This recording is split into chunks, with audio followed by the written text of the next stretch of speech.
professors of American history from England. From England? Yeah. So they're studying America as a foreign concept. And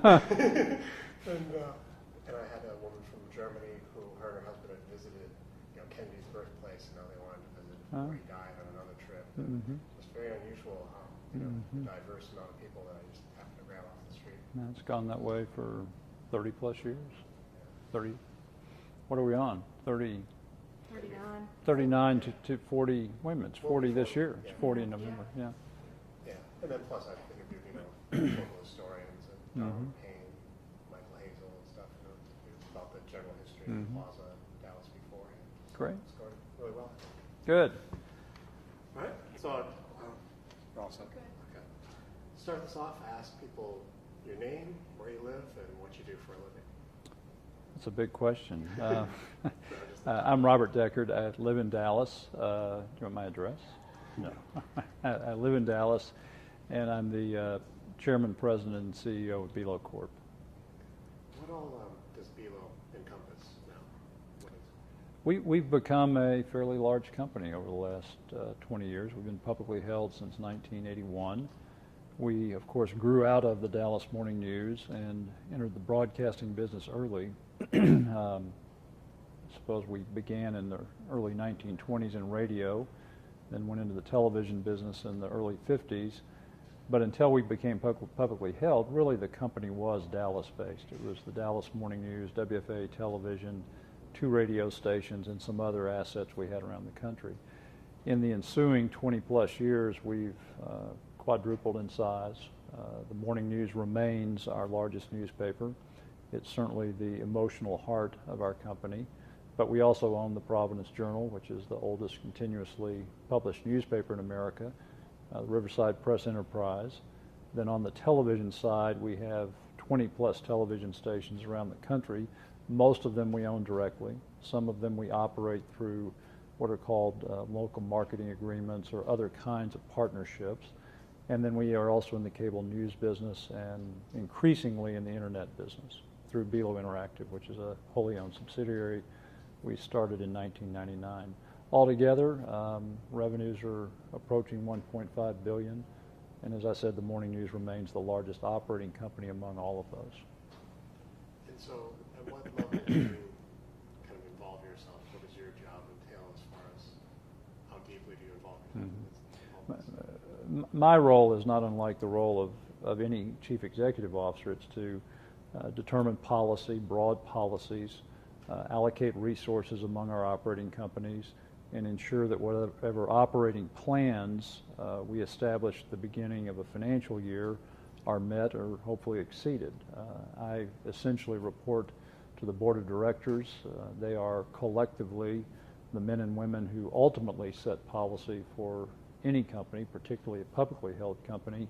So the disproportionate amount of my time is spent working on corporate governance issues, board-related issues, and then those very broad strategic and operating duties that I outlined. And so, besides the board, what personally governs you in deciding direction of things? What do you look to as making your decisions? First of all, let me elaborate on the board relationship. In a publicly held company, the board of directors hires and fires the chief executive officer. That is their single most important duty to the shareholders. And in our businesses, there is, at least in companies like Bealo, a commensurate obligation to the communities that we serve through our newspapers, television news operations, our cable news operations, and our internet news and information sites. So those two duties or responsibilities are felt very strongly by our board of directors. It's one of the things that distinguishes our company, I believe, from many other media companies. And for me as chief executive officer, it is the single most important reference point for me to make decisions on a day-to-day basis about the matters I mentioned earlier. How do we allocate resources? What kinds of aspirations do we set for our journalistic endeavors as well as our business initiatives? How do you marry all of those together in a way that respects our responsibilities to our shareholders and at the same time exceeds our responsibilities to our communities. Those men and women really are my leaders, my role models, the people to whom I look for advice as well as instruction. And then within our businesses, there are certainly other men and women in my role in other companies with whom I've had long relationships and with whom I discuss the day-to-day kinds of responsibilities we each have. How do we balance between journalistic obligations and the need to have a prosperous business so that we can reinvest in our news and information initiatives? You have to have some kind of a mentor relationship outside of your immediate circle of direct reports, and I have that both in the industry and with others in the business and civic communities in Dallas, where essentially I've been all of my professional life. Switching gears a little bit, tell me your family relationship to G.B. Dealey. I am a great-grandson of G.B. Dealey. As you know, there were 5 branches to the Dealey family. My grandmother was Fanny Dealey Deckard, and my sister and I are the 2 grandchildren of Fanny Dealey Deckard. Now, among the 5 branches, as you know, there are varying numbers of individuals in our generation, so that's influenced, among other things, how the ownership of the company evolved after the trust that controlled BELO until 1976 dissolved. As fate would have it, we ended up being significant shareholders early in our lives, and therefore have had the privilege of playing a principal role for most of the last quarter century in the direction of the company and these very broad policy and strategic decisions that are the province of the board of directors. She's a member of the board as well as myself. What was your educational background?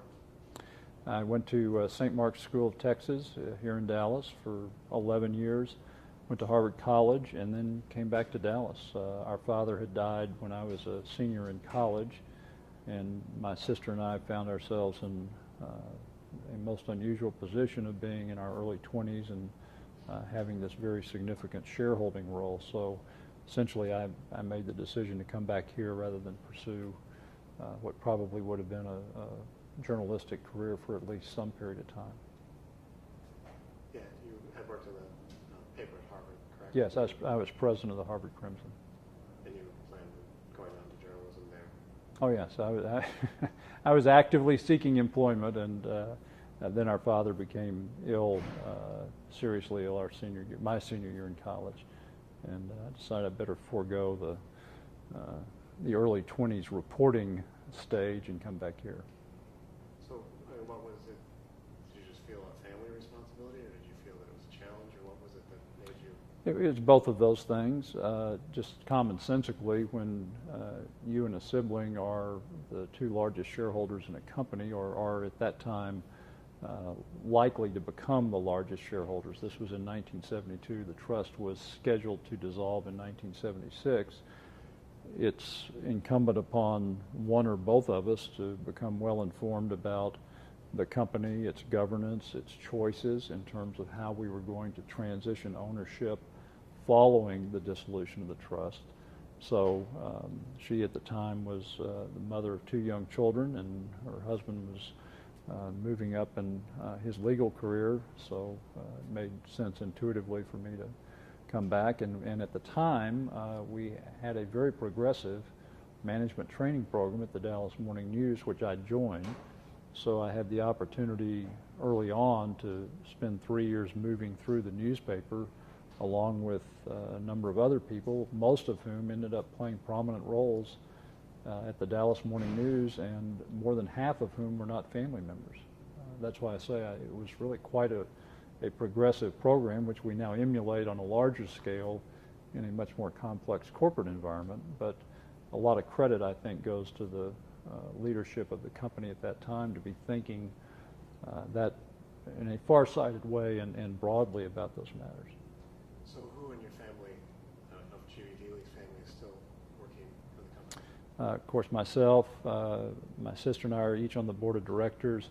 Jim Maroney III is the publisher and chief executive officer of the Dallas Morning News, and his father, who's been retired for a number of years, remains actively involved with the Bealo Foundation, which is our charitable entity, separate from the company in terms of legal organization. But certainly having Jimmy Maroney, the elder, involved is wonderful continuity and important for all of us from an esprit standpoint. That's it. We've had for 40 years almost the belief that anyone's welcome to apply for a job. If qualified, they're going to have an opportunity to work at the company, and then they need to make career choices as anyone else would. We have to think about career progression as a merit proposition, not as some entitlement because of family history or shareholdings. So a number of people have other than the two of us, Jim and myself, have been here and have had very good careers, but for whatever reason have decided they'd rather do something else along the way. Getting back to your great-grandfather, Mm-hmm. what did you know about him growing up? I mean, was he talked about much? G.B. Dealey was talked about, but in our family, our immediate family, in a more distant way probably than most people would suspect. The five branches of the family were close from the standpoint of, and remain close from the standpoint of our common belief in the purposes of the company and the importance of perpetuating Bealo as a freestanding company. Having said that, once Mr. Dealey died and then subsequently Mrs. Dealey, his widow, the family the five branches each pursued their own family lives. There were some parties in the holidays where 2 or 3 branches would come together, but the gatherings that are recorded in biographies of Mr. Dealey really ceased to occur after his death. The family encampments in Arkansas, for example, were not things that were part of my youth or my sister's. Those things had all pretty well abated in the early 50s. Can you give me kind of an outline of GB's life as you know it, and what do you think was important? That question, that could be a long answer. Just kind of how he made his way. Well, of course, he made his way as a young immigrant. The whole country exists because of immigrants like G.B. Dealey. He happens to have been one of the most distinguished in our state's history. And I think as we look back from a historical perspective, the influence of G.B. Dealey will be even more appreciated by a broad range of historians and contemporary leaders.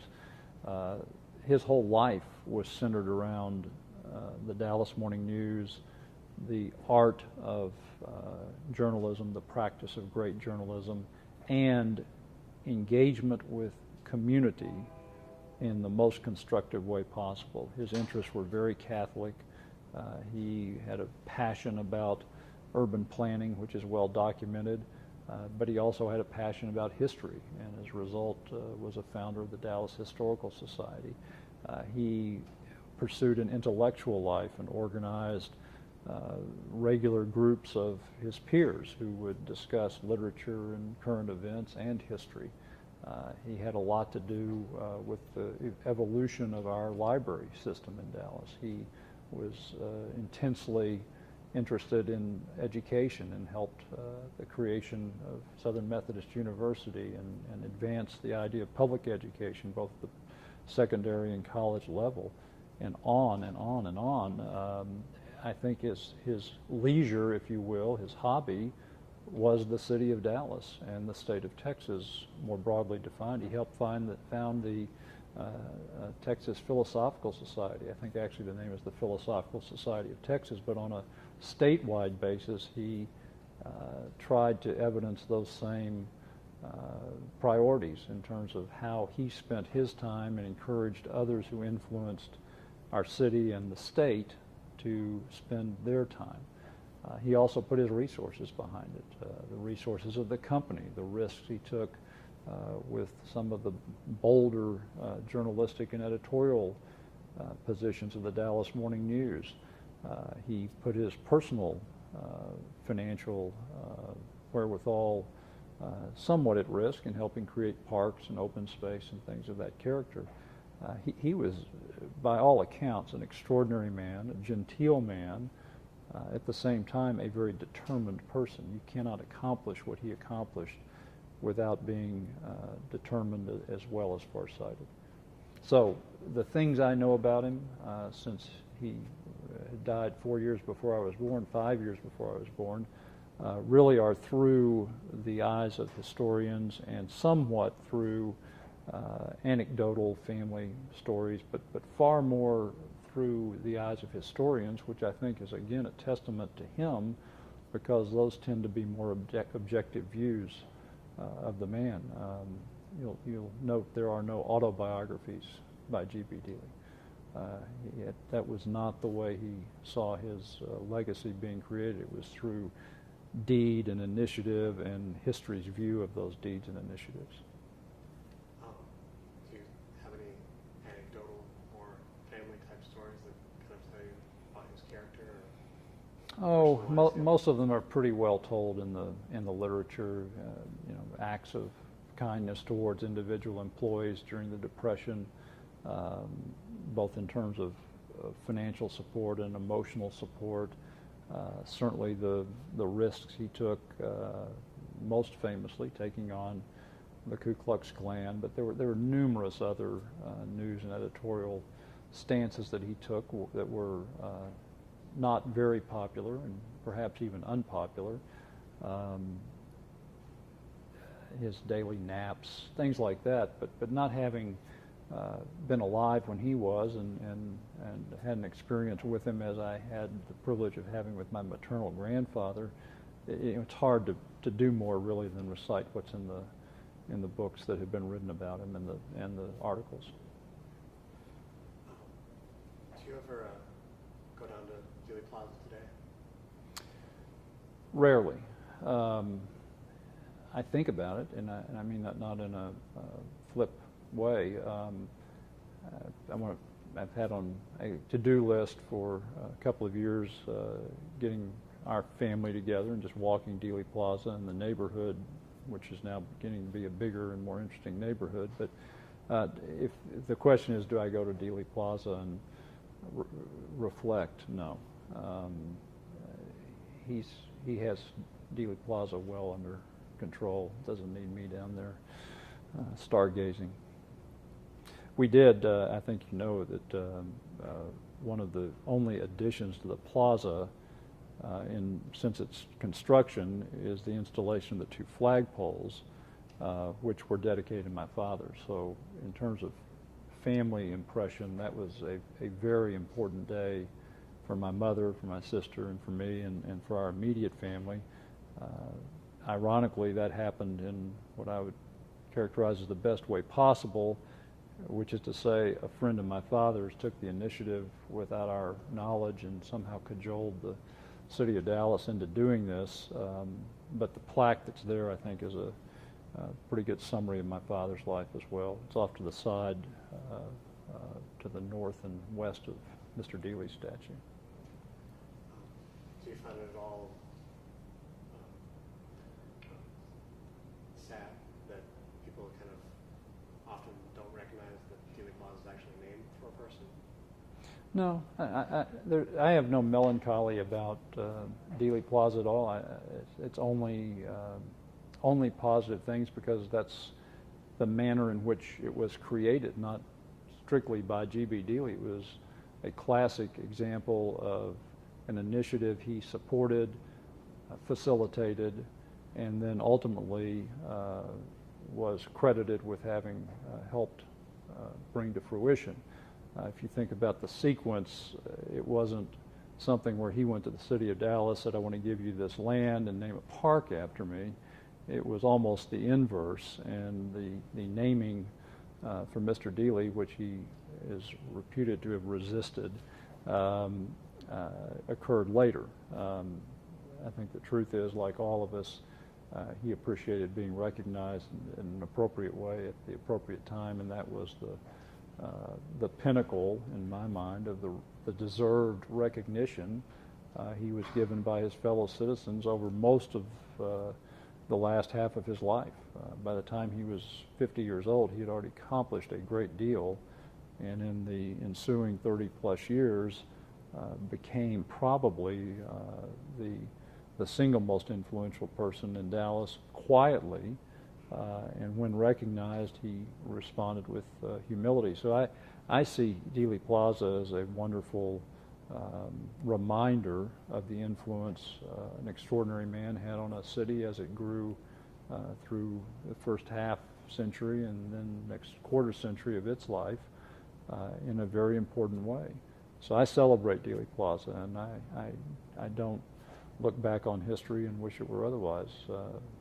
Things happen in a lot of cities and a lot of places for reasons that transcend our understanding, and the fact that the president was assassinated in Dealey Plaza is a fact of history, which thankfully our city finally found a way to recognize and acknowledge in an appropriate way, which is the role of the Sixth Floor Museum, and I think today a role, not the only role, for Dealey Plaza. Can you, into the president's assassination, can you tell me where you were that day, what you remember of it? It's a fairly typical recollection for a Dallasite. I was in school. We were in a math class. The intercom came on and suggested that the faculty, I think, probably go to a meeting, which was unusual in itself. And then the teachers came back and got all the students, and we went to the school's chapel, because by that time the president was already dead and the news reports had reported as much. So we had probably been in class during the time from the guns being fired to the president's transport to Parkland Hospital and so forth. So this chapel service was conducted, and then school was dismissed, and like most Americans, and certainly virtually every Dallasite, I went home to mourn for several days, and like all Dallasites, again, probably watched 20 hours of television news for the ensuing 5 days. You also went down to the hospital to visit the governor, did you? Well, I went with my parents. My parents were friends of Governor and Mrs. Conley.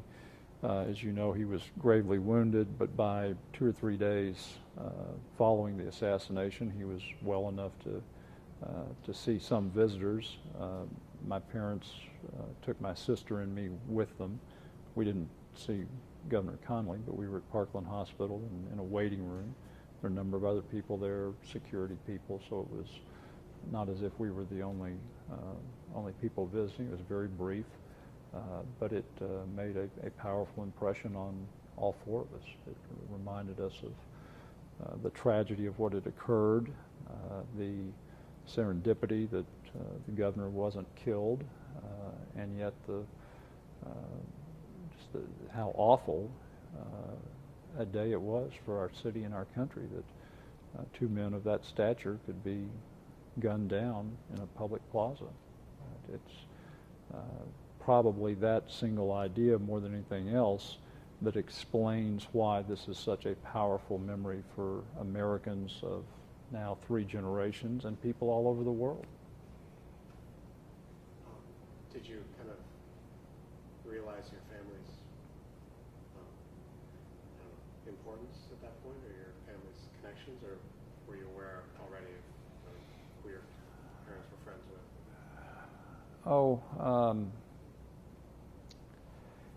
In our immediate family, meaning my parents, my sister, and myself, the connection to the company and to the Dallas Morning News was something that was known and acknowledged, but not discussed a great deal.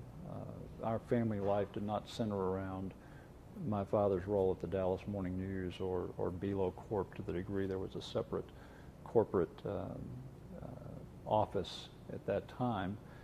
They were very intent on my sister and I growing up leading normal lives, and for a whole range of reasons, therefore we're pretty disciplined about separating our family life from the life of the company.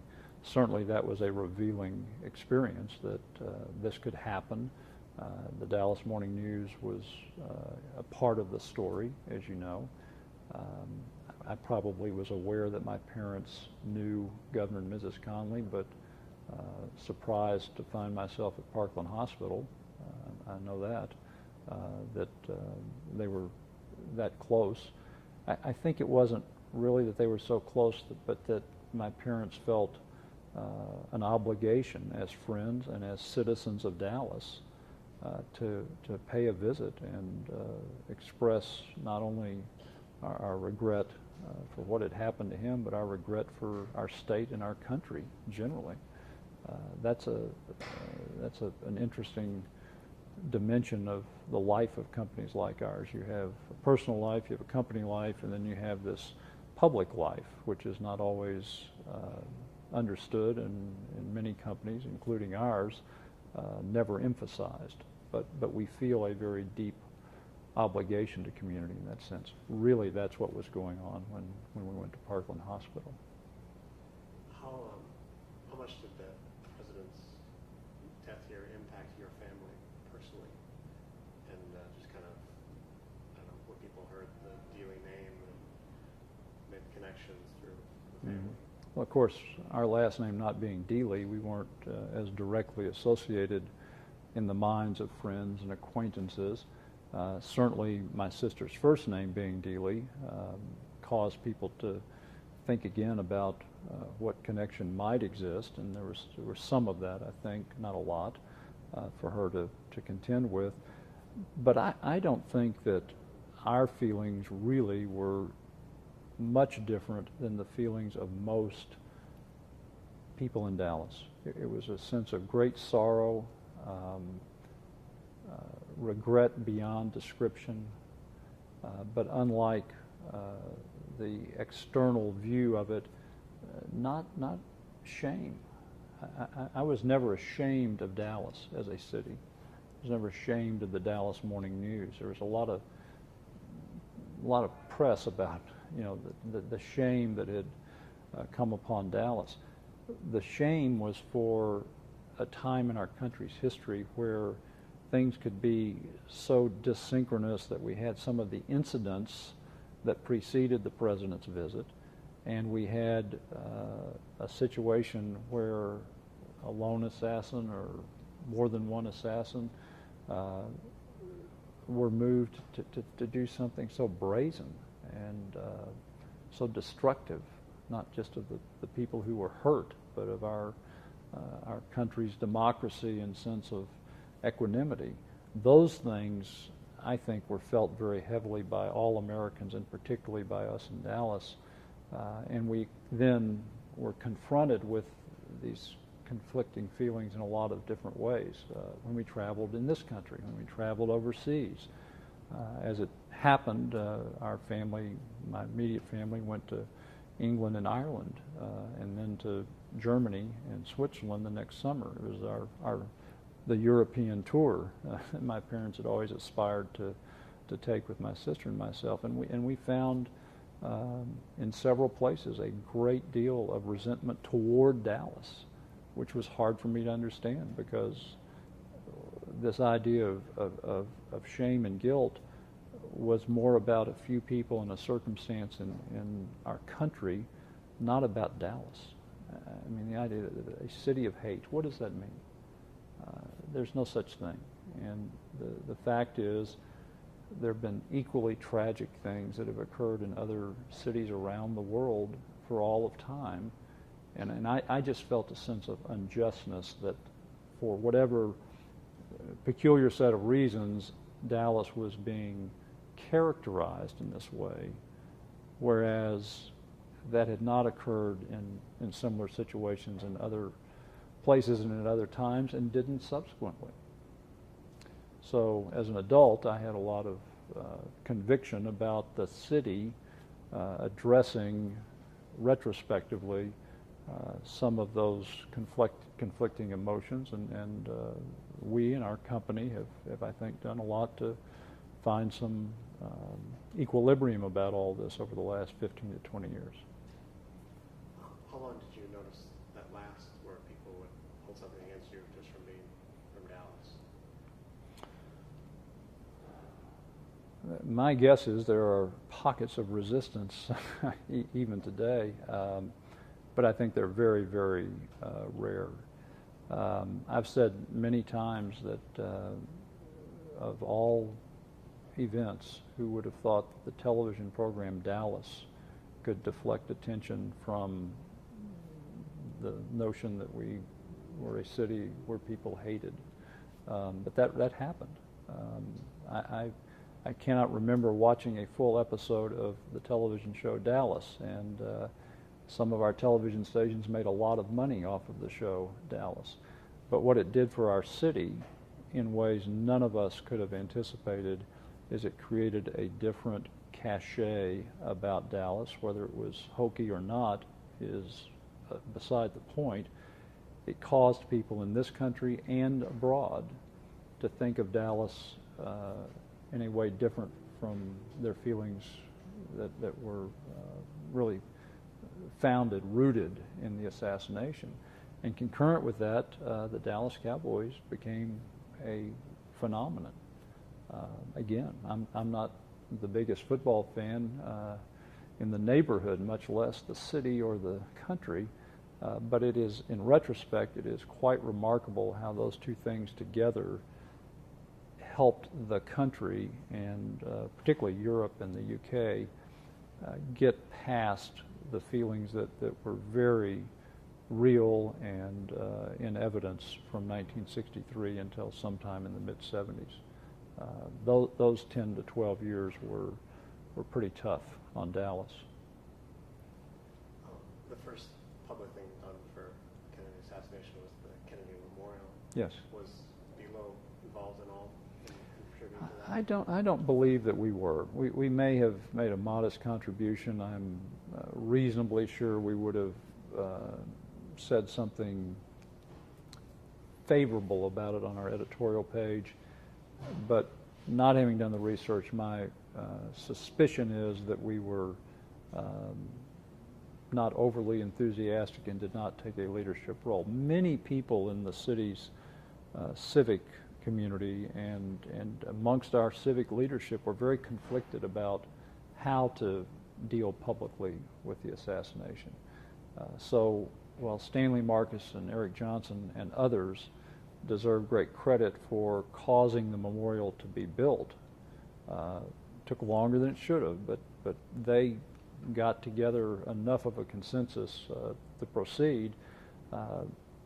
It was not there was not a unanimous sense that we needed to do this, we needed to do it promptly, and we needed to do it as well as possible. In fact, to this day, I regret that Philip Johnson's design was not fully realized. It was supposed to be in granite. It's in cast concrete, and so forth.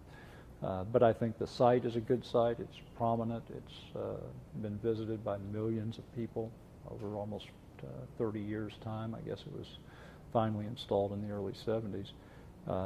Should have been sooner. What is your personal feeling about the memorial? About the memorial? Yeah. Does it strike you in any way in particular? Or? I think the Kennedy Memorial is very appropriate. It's beautiful in its simplicity. It would be virtually impossible, in my opinion, to put in a few words all of the emotions and dimension to what occurred in November of 1963 and all that followed. So I think having a simple marker with the president's name and a few words and the solitude and almost confinement that you feel inside the memorial is very peaceful, and that's the way it should be. Tell me about Belo's involvement with the what was the sixth floor exhibit at first. Mm-hmm. We had become frustrated in the early 80s and towards the middle of the 80s that there wasn't an appropriate acknowledgement in the heart of our city that the assassination occurred here, that it had the kinds of very broad implications that it did have, not just for our country and our city, but for the entire world, and that there was a deep and almost universal continuing interest in the life of John F. Kennedy in this country and abroad. So for us to have that mantle, that responsibility, and not having addressed it in our minds was a very serious issue.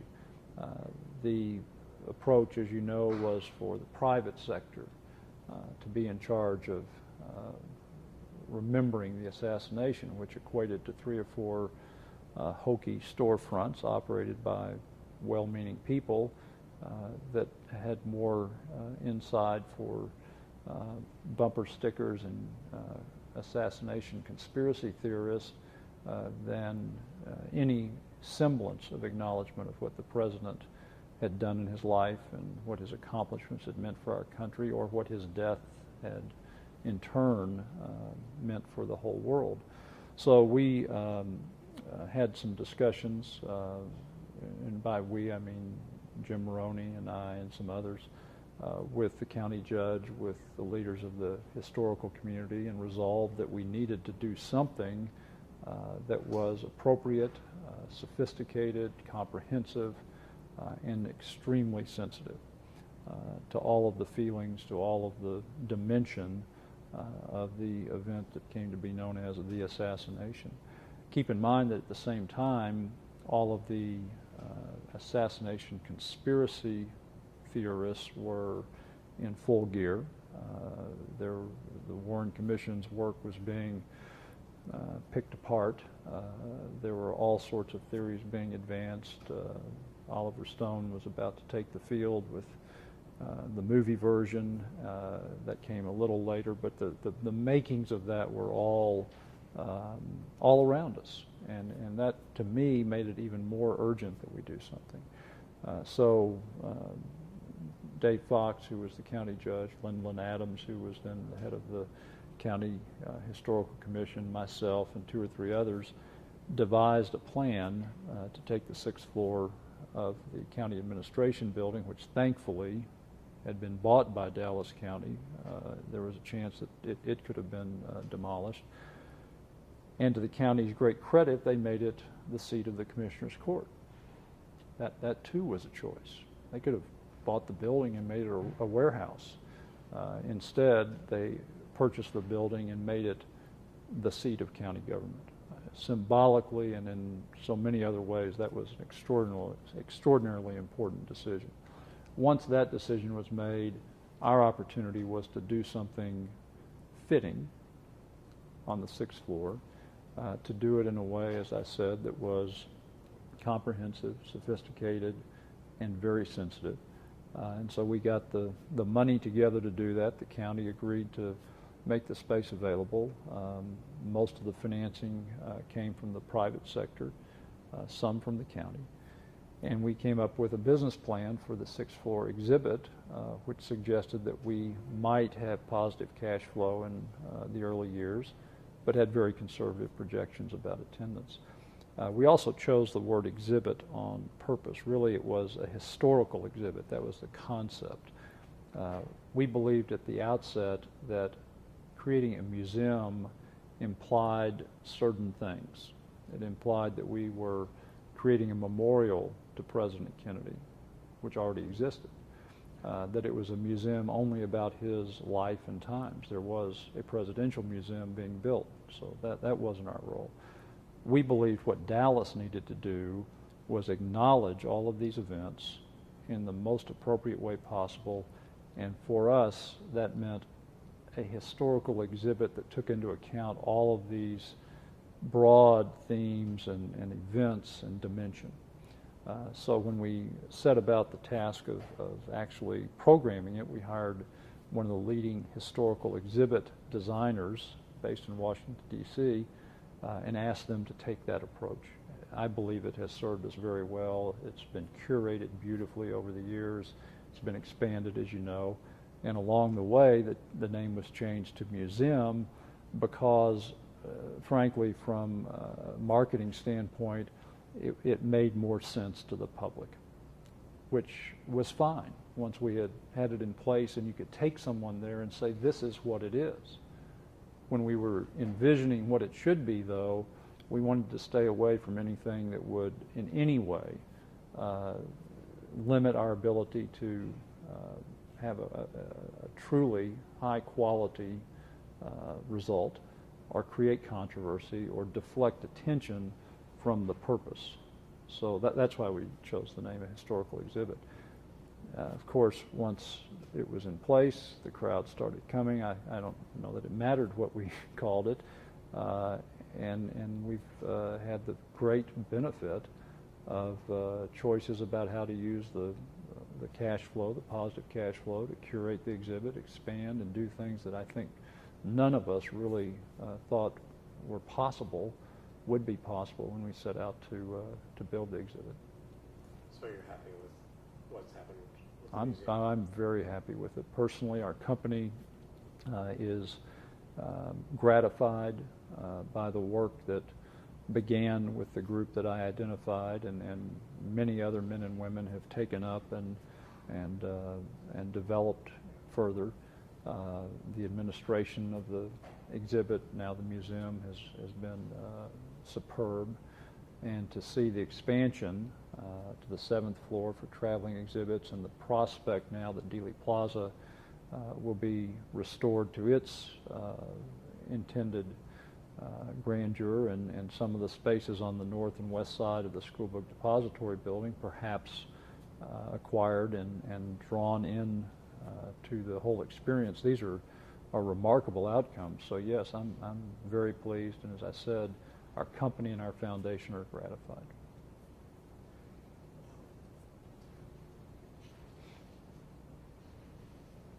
Can you tell me what your personal take on President Kennedy was, what you thought of him at the time? Well, like most 12-year-olds, I was impressed by the heroic quality of John F. Kennedy, whether it was his life as a PT boat commander or as a politician and ultimately as the president. He was all the things we know him to be. He was extraordinarily bright.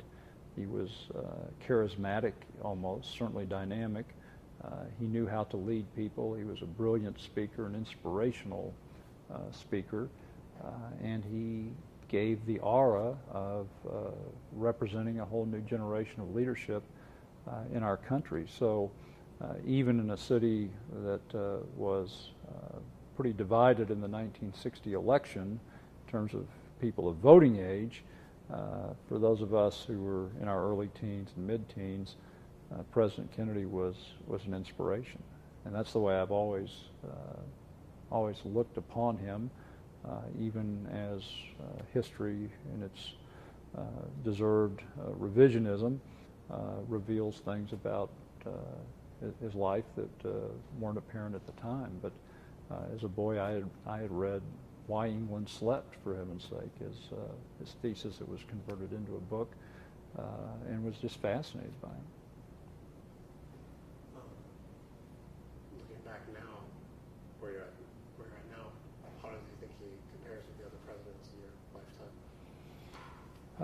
Of course, when you ask the question, how does John Kennedy's presidency compare, immediately he's at a disadvantage because his presidency was so short.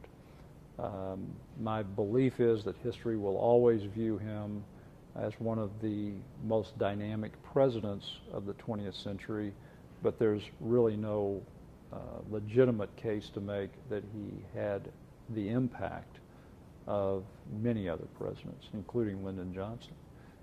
Were it not for Vietnam, which is a big were it not, Lyndon Johnson would probably be viewed as one of the most important presidents ever when you think about what he did domestically and in social programs and civil rights. Forget how it happened from a political standpoint. He did that. He was the president. He caused those things to occur. I think President Kennedy's biggest mistake will be viewed as Vietnam. That was him and his cabinet, inherited by President Johnson, and it, like his assassination, was a watershed event for our country, politically and in personal terms, emotionally for our company.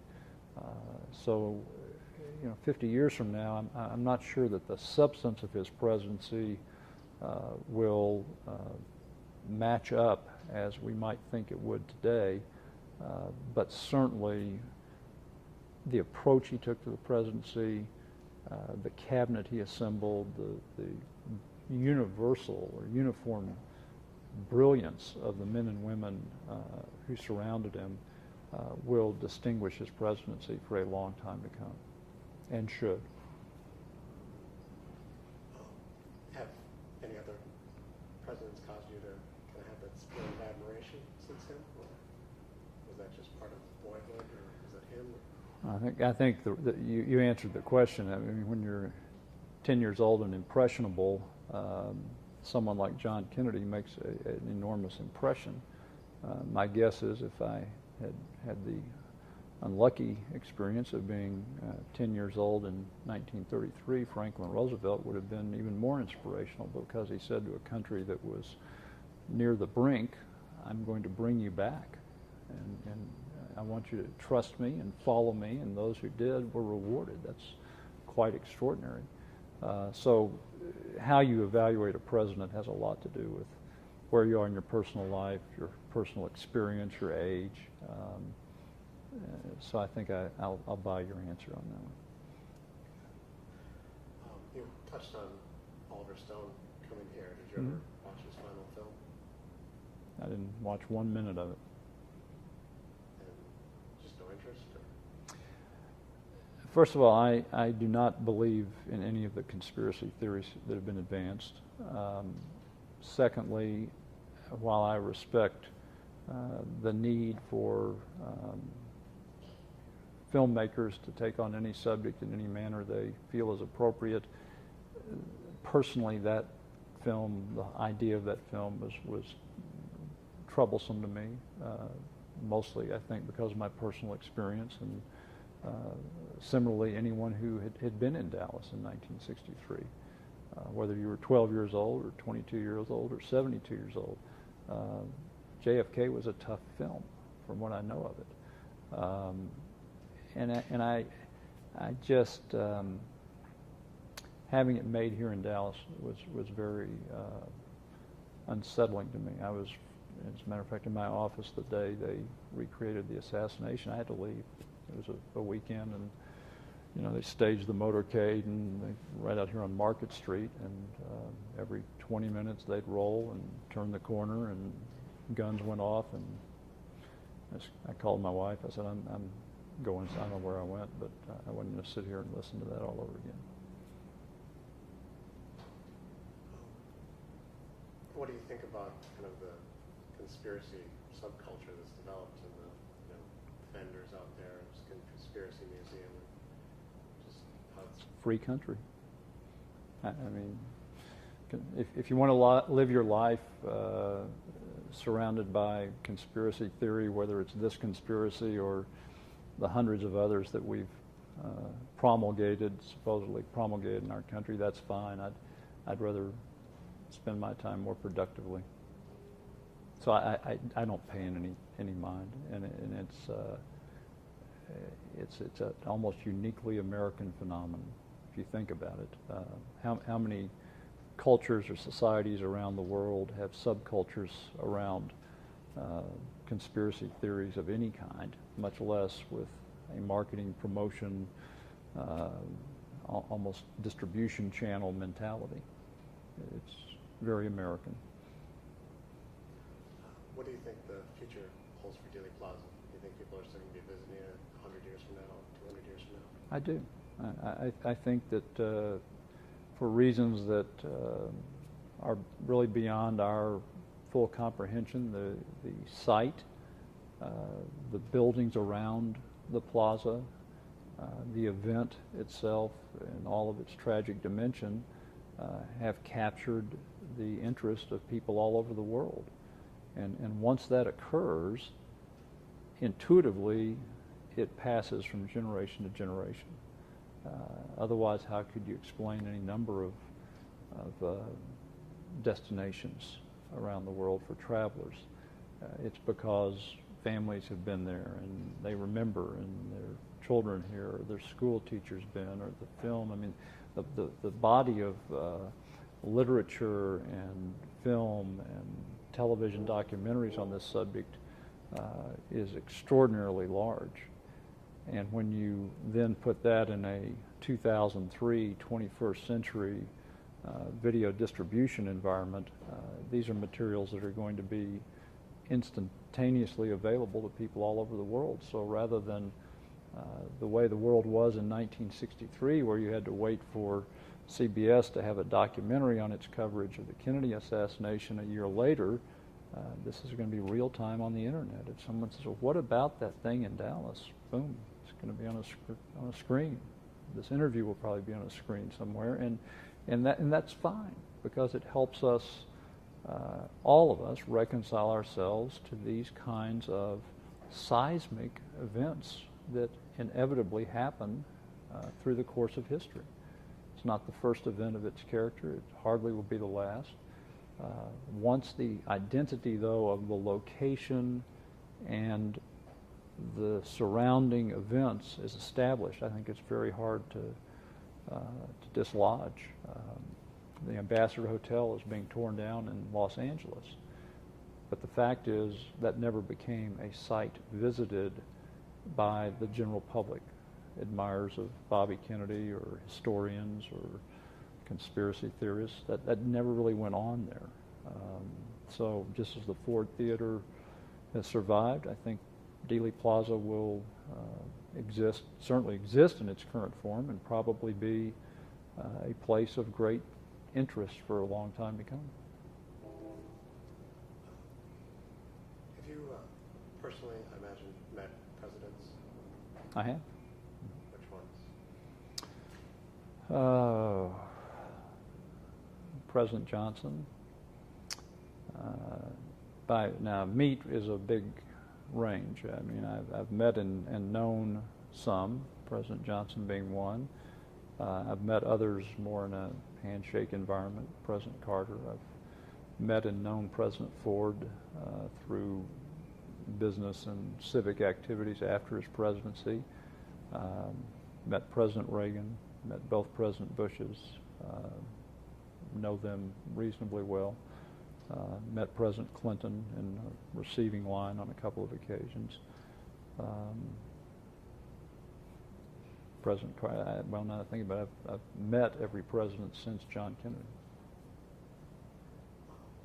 Do you still feel that there's a disconnect with the fact that this is a president, or do you see them as a person? The moment someone's elected president of the United States, they become Mr. President or Ms. President for the rest of their lives for me.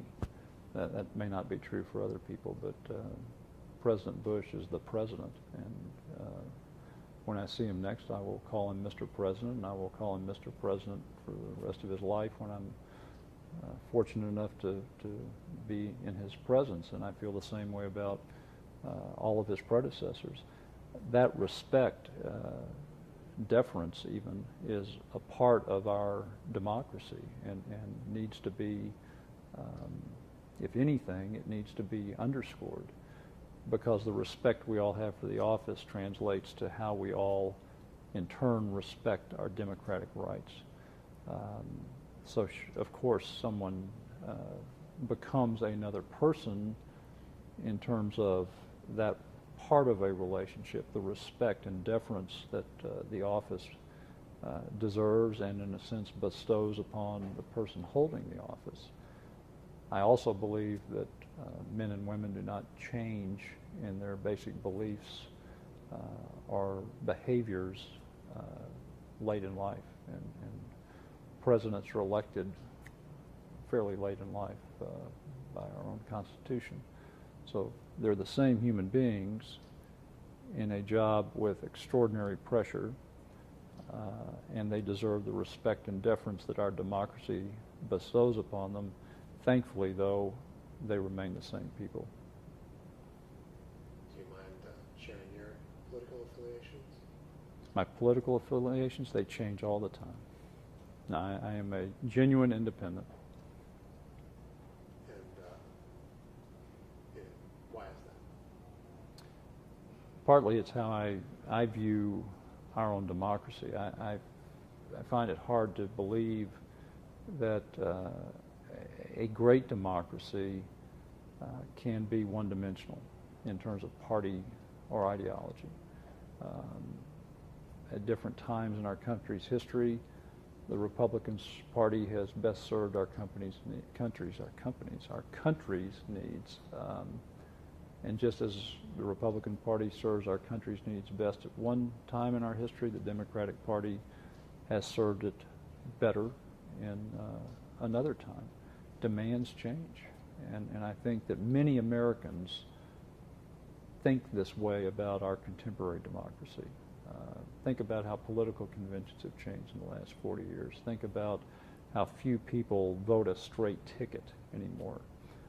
The well-documented disconnect between voting patterns for congressional elections versus the presidency. There's nothing one-dimensional about it, and there shouldn't be. So my belief is you evaluate every situation of its own merits. You vote for the best person. You vote for the best idea if it's a referendum. You vote for the best proposal if it's a bond election. But you vote, and it's escapism to say, well, I can only vote for a single ideology in this democracy. I know there are many people who still do that. But I subscribe to George Mitchell's belief, which he expressed when he retired from the Senate, and that is most Americans prefer to live in the middle, and that's where I prefer to live. I'd be interested in your take on why the South in general was staunchly Democrat and now is kind of moved more to the Republican side. Did you have 4 hours? I mean, that question really does go back to the early 19th century. I mean, you have to look at the emergence of the precursor for the industrialized society that took root in the Northeast and the Midwest and as far west as St. Louis originally. That created a certain political preference, if you will. Think about the immigration patterns, the size of the cities, the nature of the workforce and politics, and ultimately business and commerce. That created one set of ideas about how local and state and federal elections should go. A whole different set of expectations in the far west as we explored and discovered the West. And in the South, before the Civil War, there was really, I think, with the exception of two very important issues, a view that was fairly consistent with the view in the Northeast and the Midwest, but it was ripped asunder by the Civil War. And as a consequence, the Democratic Party emerged in its then current ideological form, which is not the same as today. I mean, really, the ideology of the Republican and Democratic parties in some respects flipped over the course of 200 years. I mean, I could pull out all of my old history books and start citing references, but that's a big question, which I frankly was not prepared to answer today. Do you know more specifically the story of why former Governor Conley decided to leave the Democratic Party? Well, now that's a more contemporary story, and I mean, Texas politics reflected the politics of the South with a distinctly southwestern edge or dimension. My grandfather on my mother's side was a lifelong Democrat. He was the mayor of El Paso, the Speaker of the Texas House of Representatives, the prominent member of Congress through World War II and subsequently a federal judge. He was born a Democrat and died a Democrat. But his economic beliefs are very similar to this great middle I described, and what's happened in the last 50 years in the South and in states like Texas is that both parties have moved into that space and then separated again on ideological bases. So I think as the West has developed, as migration to the Southwest and West has occurred, many people who are progressive-minded happen to be Republican because they're more conservative on certain ideological matters, but on fiscal matters, they can find a lot of common ground with former Democrats who are also migrating, if you will, towards the middle. So when the National Democratic Party in the 50s and 60s and early 70s tended to move to the liberal end of a ideological spectrum, it caused individuals in states like Texas to find that middle and then associate with the Republican Party, which had come off of an extreme ideological position, to capture that middle. And now, as all things cycle, we're cycling in a way where the Republican Party, I think, is actually becoming more ideological, more conservative, and will probably push some of its members to the middle, and that's what's interesting about politics. It's what I said about earlier about certain parties in certain circumstances are going to do better depending on how the body politic reacts. But clearly the shift in the state of Texas from the early 60s, when Nixon carried the state and feelings were very raw between the Democratic and Republican parties, has evolved to a remarkable degree in 40 years' time. That's not a long time in a historical perspective.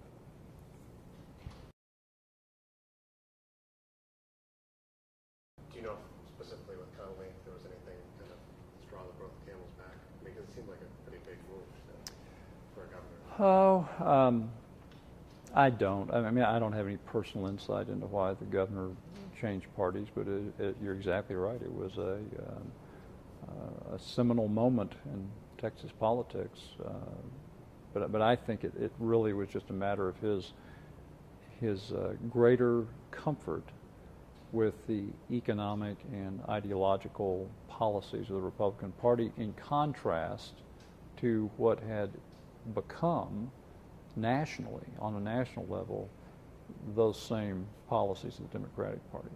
Being a Democrat in Texas in the early 1950s was quite a different thing than being a Democrat in the early 1970s. It was more centrist, both from an ideological and economic policy standpoint. So you take a man like John Connally with a strong business background and a centrist view, particularly as the Vietnam War escalated and all of the well-documented conflicts nationally took place. He gravitated towards what he saw as a more amenable ideology and a economic philosophy or policy more consistent with his own. Just in general, what is it that you like about Dallas? What is it that I like about Dallas? Would you live here? Would I live here? Yes, absolutely. In fact, my wife and I have talked about that on numerous occasions. Dallas is a great city. It is underappreciated in many respects outside of our own near neighborhood of North Texas. But the qualities of Dallas that have defined the city are still present. There are men and women in Dallas who are ambitious for the city and its people. They are very assertive about doing what is best for the city. They're willing to expend their own time and resources to create an environment where our community can prosper, where businesses flourish, where good education is expected, and where you can raise families and live, actually in political terms, a very centrist kind of existence. What I like further about the city is that it remains a modern city. It's maturing. We are becoming a very complex urban area, particularly the city of Dallas, but that brings with it a lot of excitement as well as challenges. We have a very attractive fiscal foundation, which is credited to the men and women of G.B. Dealey's generation who set the policies about how we're going to create the financial structure for the city of Dallas, for Dallas County, and by extension, I think all of the cities that now comprise North Texas. They read off of the standards, the financial, fiscal standards of the city of Dallas. That has served us in very good stead because we have really not had a modern fiscal crisis. We've had some budgets we'd like to improve, but when you have that kind of financial foundation paired with a large number of men and women who are ambitious for our city, for themselves and their community, that is the envy of cities all over the world and even some of our strongest competitor cities in the United States. When I think about what has changed in our city in the last 30 years since I returned, it's quite astonishing. Ideology has changed, centrist kind of thinking, progressive thinking has taken root very broadly. We've been able to deal with most of the complex urban challenges that have presented themselves, and we have done things that are quite remarkable, whether it's the Arts District, whether it's the Dallas Arboretum, whether it's the economic engine that Dallas-Fort Worth Airport represents, whether it's our transportation systems, which while not perfect are certainly progressive for a city like ours that has no boundaries, where automobiles are the God-given right of every citizen. Our environment has been treated fairly sensitively for a city of this size. We have great opportunities like the Trinity River, which is perhaps going to be realized after nearly a century of discussion. We have businesses that think of their duties, their responsibilities beyond their profit making and their shareholders. It is quite a remarkable environment. It's an all-for-one kind of attitude to a degree greater than most cities of our size and complexity. We should celebrate that. We can take great advantage of it.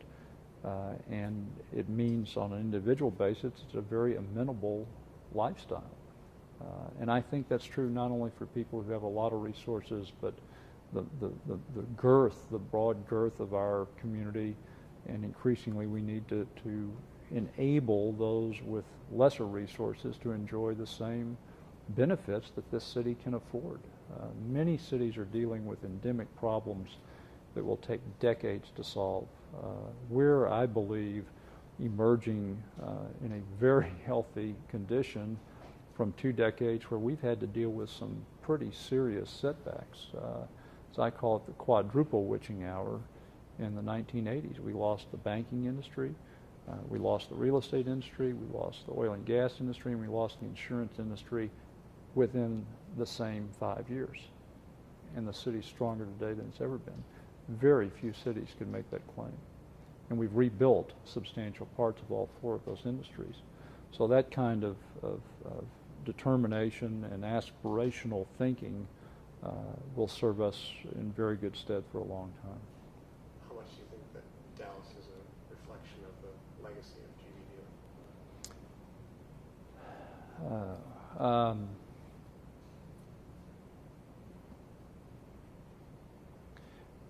I think G.B. Dealey, where he's sitting here, would disclaim a lot of the credit.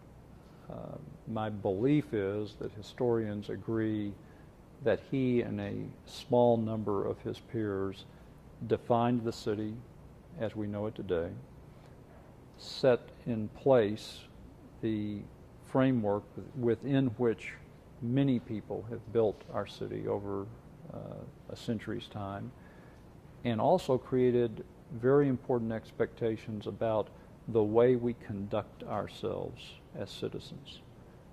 That this is a place that honors and respects integrity, will not tolerate abuse, and increasingly, as we welcome more and more people to the city of Dallas and the region, sets a standard by which we can all evaluate our personal investment of time and emotion and financial resource in ways that are available to very few cities. So I think he deserves a great deal of credit. There are other men and women who also deserve credit, but it is a small cohort, and he's at the front of that cohort.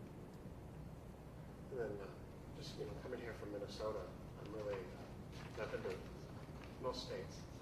I'm really surprised that Texas is, I see the Texas flag everywhere, and I've never noticed such a pride in any state. What do you think it is that sets Texans apart? That's a big question, too. What I know is that you're right, that there is a certain pride that exists in Texas. It's palpable. It expresses itself in both sophisticated and unsophisticated ways. The unsophisticated ways it expresses itself probably define our personality more than we realize. I think part of the magic of Texas has been the fact that for 200 years, this place, this geography, has combined a frontier aspect with great economic opportunity. And what brings those together is the social and political fabric of the state. Part of it's the luck of the draw. I mean, you don't create the King Ranch and Big Bend and the Piney Woods and the Panhandle and the Red River and all the history that goes with it. You couldn't have dreamed up the Alamo if life itself depended on it. I mean, people talk about the Alamo all over the world. You say the Alamo, it means something. It's part of vernacular in many languages. So those antecedents then combined with the economic opportunity first presented by the Gulf Coast and then by the railroads, then by the arability of seemingly unarable land thanks to water, created the ability to build all this infrastructure, build these cities, very dynamic, modern, can-do type places, but we never lost the frontier dimension. Dallas in its earliest days, you didn't have to go far to find the frontier. 50 miles west of Fort Worth, you're in West Texas. The hill country, you just go on and on and on, and what that is, it's like an incubation phenomenon, so that in modern expression, you have great universities like the University of Texas at Austin, and a great music scene and industry in Austin, Texas. Those things don't happen because someone called a meeting and said, let's have a music industry. It's organic. It's happened as a result of all of these things. And in today's world of instantaneous communication and great marketing sticks, that shtick has taken the whole pride of Texas and escalated to something quite different, which frankly people from outside Texas are attracted to. I'm a native Texan. I own one pair of boots, which I wear once every 6 years on the occasion when I have to go to something where I have to wear boots. I don't own a pair of blue jeans. I have no aspiration to ride a horse. I've done that. But people show up from Minnesota and, it's a Western warehouse, get me the horse. I don't understand it. It's great. Wouldn't exchange it. Lastly, is there anything I've neglected to ask you or something that you'd like to make sure? Boy, that history question, that was a brain number. I'm going to have to go work on that one. I'll get back to you on the history of the South. No, I enjoyed it. I actually have to go, and I hope this goes well. You bet. Thanks to both of you.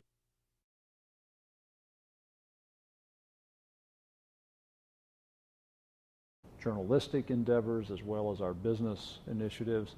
How do you marry all of those together in a way that respects our responsibilities to our shareholders and at the same time exceeds our responsibilities to our communities. Those men and women really are my leaders, my role models, the people to whom I look for advice as well as instruction. And then within our businesses, there are certainly other men and women in my role in other companies with whom I've had long relationships and with whom I discuss the day-to-day kinds of responsibilities we each have. How do we balance between journalistic obligations and the need to have a prosperous business so that we can reinvest in our news and information initiatives? You have to have some kind of a mentor relationship outside of your immediate circle of direct reports, and I have that both in the industry and with others in the business and civic communities in Dallas, where essentially I've been all of my professional life. Switching gears a little bit, tell me your family relationship to G.B. Dealey. I am a great-grandson of G.B. Dealey. As you know, there were 5 branches to the Dealey family. My grandmother was Fanny Dealey Deckard, and my sister and I are the 2 grandchildren of Fanny Dealey Deckard. Now, among the 5 branches, as you know, there are varying numbers of individuals in artisan business in the early 50s, but until we became publicly held, really the company was Dallas-based. It was the Dallas Morning News, WFA television, 2 radio stations, and some other assets we had around the country. In the ensuing 20-plus years, we've quadrupled in size. The Morning News remains our largest newspaper. It's certainly the emotional heart of our company, but we also own the Providence Journal, which is the oldest continuously published newspaper in America, the Riverside Press Enterprise. Then on the television side, we have 20-plus television stations around the country. Most of them we own directly. Some of them we operate through what are called local marketing agreements or other kinds of partnerships. And then we are also in the cable news business and increasingly in the internet business through Belo Interactive, which is a wholly owned subsidiary we started in 1999. Altogether, revenues are approaching $1.5 billion, and as I said, the Morning News remains the largest operating company among all of those. And so, at what level do you kind of involve yourself? What does your job entail as far as how deeply do you involve yourself? My role is not unlike the role of any chief executive officer. It's to determine policy, broad policies, allocate resources among our operating companies, and ensure that whatever operating plans we establish at the beginning of a financial year are met or hopefully exceeded. I essentially report to the board of directors generation, so that's influenced, among other things, how the ownership of the company evolved after the trust that controlled Belo until 1976 dissolved. As fate would have it, we ended up being significant shareholders early in our lives, and therefore have had the privilege of playing a principal role for most of the last quarter century in the direction of the company and these very broad policy and strategic decisions that are the province of the board of directors. She's a member of the board as well as myself. What was your educational background? I went to St. Mark's School of Texas here in Dallas for 11 years. Went to Harvard College and then came back to Dallas. Our father had died when I was a senior in college, and my sister and I found ourselves in a most unusual position of being in our early 20s and having this very significant shareholding role. So essentially I made the decision to come back here rather than pursue what probably would have been a journalistic career for at least some period of time. Yeah, you had worked in a paper at Harvard, correct? Yes, I was president of the Harvard Crimson. And you planned on going on to journalism there? Oh yes, I was actively seeking employment, and then our father became ill, seriously ill, my senior year in college, and I decided I'd better forego the early 20s reporting.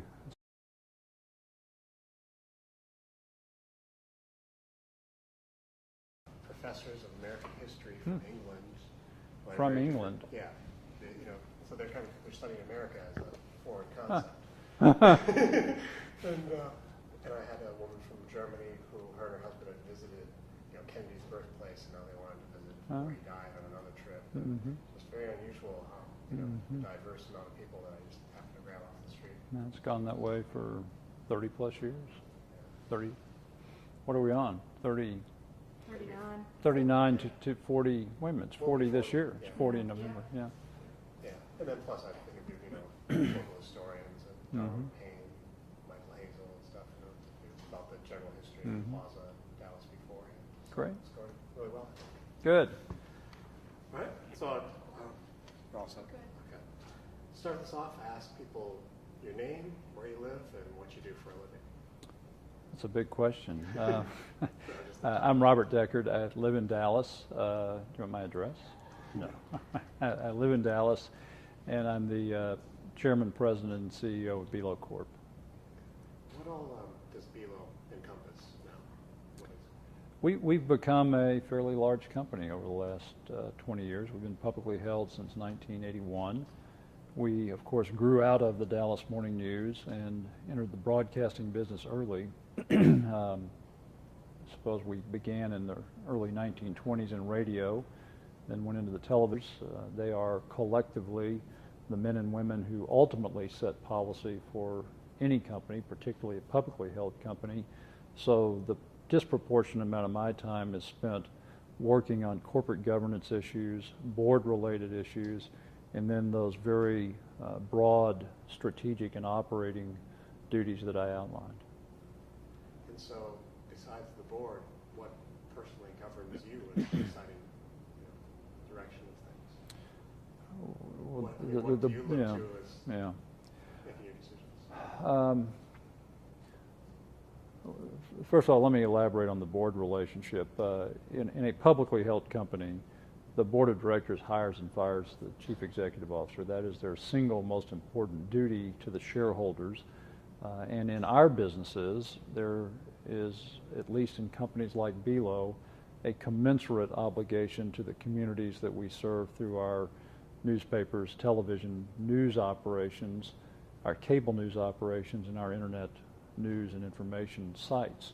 So those two duties or responsibilities are felt very strongly by our board of directors. It's one of the things that distinguishes our company, I believe, from many other media companies.